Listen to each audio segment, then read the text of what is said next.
Si Fiang hindi rin nakaligtas kay kuya. Agay! Laro. Aga!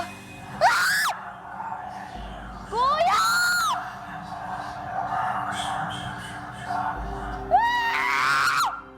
Kuya!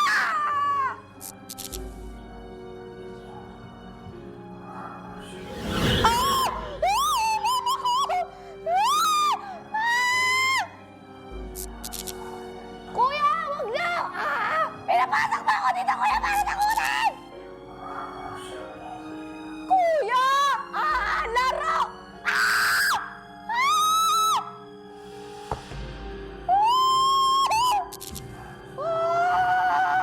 Kuya, mag-inayang ako dito!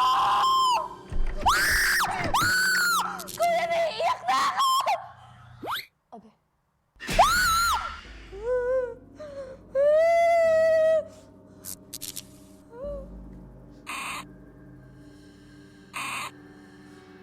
Ano yung mga nagparamdam sa'yo?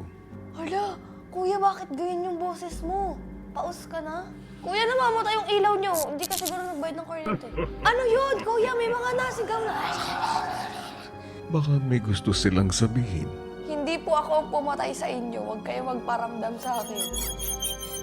Isang task ang ibibigay ko sa'yo ngayon ay isang misteryosong kahon. Sa loob ng kahon ay may isang misteryosong bagay. Tanging ang mga kamay mo ang aalam kung ano ang bagay na nasa gitna nito. Kuya, buhay ba yan? Baka mamaya kamay yan ng mga nagpaparamdam dito sa bahay mo, ha? Nakabahan ako, ha? Kaya dapat kang mag-ingat. Pasabog yung boses mo, kuya. Feeling ko may sipong ka din. Pasabog. Kaya ko yung basic. Go! Basic nga, Fiang. Basic.